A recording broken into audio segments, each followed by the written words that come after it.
नमस्कार, खबरों का पंचनामा देख रहे हैं आप। मैं हूं आपके साथ पूजा। हम लेकर आए हैं देश और दुनिया की 5 बड़ी खबरें, जिसमें चर्चा के लिए मेरे साथ स्टूडियो में मौजूद हैं कैपिटल टीवी के editor in chief doctor Manish Kumar. Doctor साहब, बहुत बहुत स्वागत है आपका। धन्यवाद। सबसे पहले नजर हेडलाइंस पर। भारत ने रचा इतिहास, भारत का पहला प्राइवेट ऑर्बिटल रॉकेट विक्रम-1 लॉन्च कामयाब। पीएम मोदी ने स्काईरूट टीम को दी बधाई, हाथ से वंदे मातरम लिखकर भेजी शुभकामनाएं। 20 दिनों से अनशन पर बैठे सोनम वांगचुक को अस्पताल ले गई दिल्ली पुलिस। जंतर मंतर पर हंगामा, भूख हड़ताल पर बैठे अभिजीत दीपके पर महिला ने फेंकी स्याही, तो वहीं सुप्रीम कोर्ट में भी पहुंचा मामला। सोनम वांगचुक को जंतर मंतर से हटाने पर विपक्ष ने की निंदा, केजरीवाल का फूटा गुस्सा। कांग्रेस ने मोदी सरकार पर बोला हमला, अखिलेश उद्धव ने भी बीजेपी को घेरा। राहुल गांधी बोले छात्रों की आवाज नहीं दबेगी। ममता बनर्जी के सांसद भतीजे अभिषेक बनर्जी के ऑफिस पर चला बुलडोजर, भारी फोर्स के साथ बड़ा एक्शन। 3 जेसीबी से गिराया गया 5 मंजिला मकान। शरद पवार की पार्टी का पहले एनसीपी में हो विलय, फिर एनडीए में होगी एंट्री। महाराष्ट्र के लिए बीजेपी का बड़ा प्लान तैयार। खबरों की शुरुआत में सबसे पहले बात अंतरिक्ष में भारत के दम की। भारत की निजी स्पेस कंपनी स्काईरूट एरोस्पेस ने आज एक बड़ी उपलब्धि हासिल की है। हैदराबाद की स्काईरूट एरोस्पेस ने आज भारत का पहला प्राइवेट ऑर्बिटल रॉकेट विक्रम-1 लॉन्च किया है। यह टेस्ट पहले ही प्रयास में कामयाब रहा। विक्रम-1 को स्काईरूट एरोस्पेस ने तैयार किया और लॉन्चिंग भी खुद ही की गई। सिर्फ लॉन्च पैड इसरो का था। विक्रम-1 को आंध्र प्रदेश में श्रीहरिकोटा में इसरो के सतीश धवन स्पेस सेंटर से दोपहर 12:05 पर लॉन्च किया गया। विक्रम-1 450 किलोमीटर की पृथ्वी की सर्कुलर निचली कक्षा तक पहुंच गया है। प्रधानमंत्री नरेंद्र मोदी का हाथ से लिखा गया एक पोस्ट कार्ड भी रॉकेट में भेजा गया, जिस पर वंदे मातरम शब्द अंकित है। इसे भारत के स्पेस सेक्टर के लिए बहुत बड़ी कामयाबी मानी जा रही है। पीएम मोदी ने स्काईरूट के फाउंडर पवन कुमार चंदना से बात करते हुए उन्हें बधाई भी दी है। सर, कितनी बड़ी सफलता, और सबसे अच्छी बात रही कि पहली ही बार में सफल हो गया। देखिए, ये बड़ी सफलता नहीं है, ये ऐतिहासिक घटना है जो भारत को कहीं और लेकर के जाएगा। स्पेस टेक्नोलॉजी बच्चों का खेल नहीं है। बहुत कम देश हैं पूरी दुनिया में जो इस टेक्नोलॉजी में पार्टिसिपेट भी कर पाते हैं, और इसमें हमने पहली बार, और प्रधानमंत्री मोदी की सरकार ने इसे प्राइवेट प्लेयर्स के लिए ओपन किया है। तो एक बहुत बड़ा, जिसको कह सकते हैं, लीप। आप देखिए, बहुत सारे देशों में प्राइवेट कंपनीज जो है ये स्पेस क्राफ्ट आसमान में भेजती हैं। बहुत सारे बिजनेस, बहुत सारे नए नए आयाम जो है भारत अब छुएगा, ये बिल्कुल साफ है। और इसका क्रेडिट इस तरह के सेक्टर्स को प्राइवेट सेक्टर के लिए ओपन करना, ये एक बहुत हिम्मत वाला काम था जिसे प्रधानमंत्री ने किया है। और सबसे बड़ी चीज आप देखिए, जब वो इंटरेक्ट कर रहे थे इन युवा साइंटिस्टों के साथ, उन्होंने बहुत सारी बातें कही, लेकिन एक चीज जिसके ऊपर सबका ध्यान देना चाहिए वो ये कि एक जेनजी है जो डफली बजा रहा है जंतर मंतर पे, और एक जेनजी जिसे आज पूरी दुनिया ने देखा कि किस तरीके से वो अपने अपने जगह पे बैठकर अंतरिक्ष में एक स्पेसक्राफ्ट जो है वो अंतरिक्ष में भेज रहे हैं। तो एक बहुत बड़ा अचीवमेंट है ये। बिल्कुल। तो आत्मनिर्भर भारत का सबूत सबके सामने है। भारत के लिए आज का दिन ऐतिहासिक है। चलिए बढ़ते हैं आगे, और अब बात जंतर मंतर में कॉकरोच जनता पार्टी के प्रोटेस्ट की। दिल्ली के जंतर मंतर पर 20 दिनों से अनशन कर रहे सोनम वांगचुक को लेकर आज बड़ी खबर सामने आई। सुबह सुबह बड़ी संख्या में दिल्ली पुलिस के जवान जंतर मंतर पहुंचे, जिसके बाद अनशन कर रहे सोनम वांगचुक को पुलिस अस्पताल ले गई। दरअसल सोनम वांगचुक की तबीयत लगातार बिगड़ रही थी। उनका वजन भी 9 किलो से ज्यादा घट गया था। अब सोनम वांगचुक को जैसे ही पुलिस लेकर निकली, बवाल मच गया। अभिजीत दीपके ने पुलिस पर कई सारे आरोप लगाए, तो वहीं अभिजीत ने अब खुद भूख हड़ताल पर बैठने का ऐलान कर दिया है। हालांकि आज एक घटनाक्रम ये भी सामने आई कि एक महिला ने दीपके पर स्याही फेंक दी। जंतर मंतर पर आज हलचल काफी ज्यादा रही। हालांकि पुलिस प्रदर्शनकारियों से अपील कर रही है कि धरना स्थल को खाली किया जाए। तो वहीं मामला सुप्रीम कोर्ट भी पहुंचा है। पुलिस कार्रवाई के खिलाफ सुप्रीम कोर्ट में अर्जी दी गई है। सोनम वांगचुक को दोबारा अनशन की इजाजत मिलने की बात कही गई है। सर, जब से दिल्ली पुलिस वांगचुक को लेकर गई है, बवाल तो हो रहा है, हलचल भी काफी तेज है। अब आगे इस प्रोटेस्ट को आप कैसे देख रहे हैं? देखिए, आगे इस प्रोटेस्ट का तो सब कुछ खत्म हो गया। ये प्रोटेस्ट कभी था ही नहीं। ये लोग तमाशा कर रहे थे, ड्रामा कर रहे थे, और इसलिए जब वो फेल हुआ तो सोनम वांगचुक को बाहर से बुलाया गया कि अब आप इसको लीड कीजिए।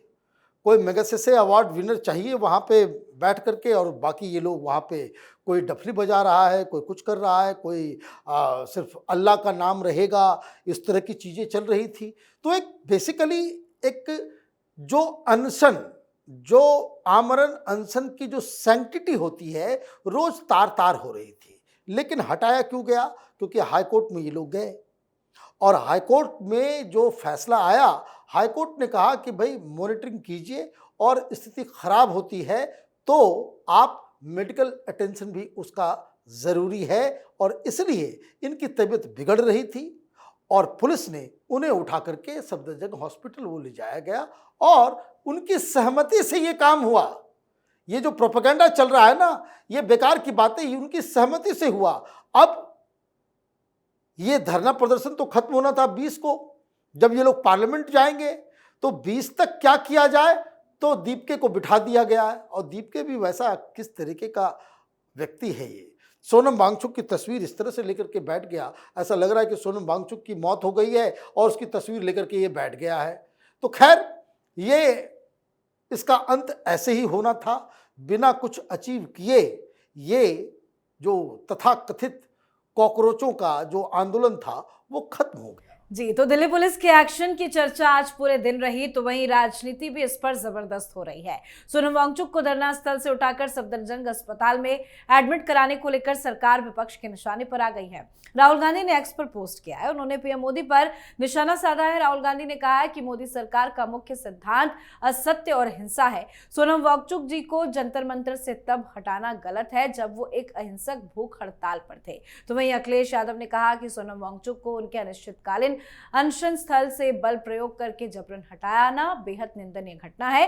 केजरीवाल ने तो कई सारे वीडियो शेयर कर डाले। केजरीवाल ने कहा कि इतना अहंकार ठीक नहीं है, उन्हें जबरन उठाने की बजाय मोदी सरकार को सोनम वांगचुक से बात करनी चाहिए थी। साथ ही तमाम विपक्षी दलों की तरफ से प्रतिक्रिया सामने आई है। सर, शुरू से ही विपक्षी दल सोनम वांगचुक के साथ खड़े थे। राहुल गांधी इतने दिनों के बाद आज क्यों जागे? देखिए, साथ खड़े थे, लेकिन कल तक क्या हो रहा था?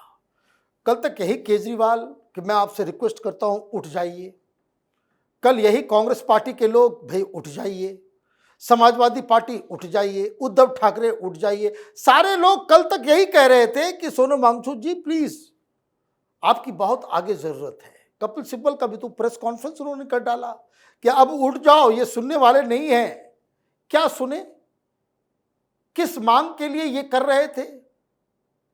अगर छात्रों के लिए मांग की जा रही थी तो छात्र वहां थे क्या?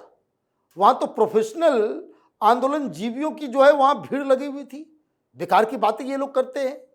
देखिए, कॉकरोच जनता पार्टी नॉन स्टार्टर था, यह आंदोलन भी खत्म हो गया।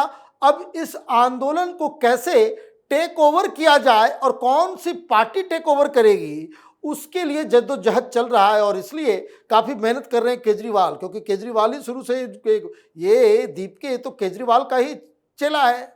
तो उसके लिए वो सामने आकर के देखिए, ये जो प्रोटेस्ट है वो खत्म हो गया।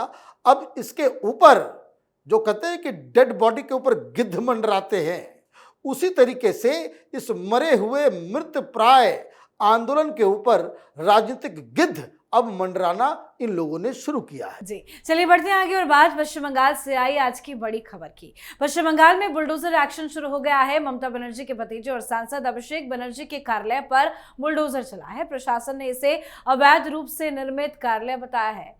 उनका ये ऑफिस आमतला बारुईपुर रोड पर स्थित था। बताया जा रहा है कि प्रशासन ने इस मामले में नोटिस जारी किया था, लेकिन अभिषेक बनर्जी की तरफ से कोई जवाब नहीं दिया गया था। प्रशासन ने इस इमारत को ढहा दिया है। सुबह बुलडोजर के साथ प्रशासन की टीम मौके पर पहुंची थी और 5 मंजिला इमारत में अवैध रूप से निर्मित वाले हिस्से को गिरा दिया गया। सर, बुलडोजर एक्शन की तो शुरुआत पहले ही हो गई थी, लेकिन अभिषेक बनर्जी के दफ्तर को हटाना बुलडोजर से, ये तो बहुत बड़ी कार्रवाई है। देखिए, अनइमेजिनेबल है। किसी ने यह सोचा नहीं था कि अभिषेक बनर्जी के दफ्तर के ऊपर बुलडोजर चल जाएगा। अभी दफ्तर पे चला है, कल घर पे चलेगा।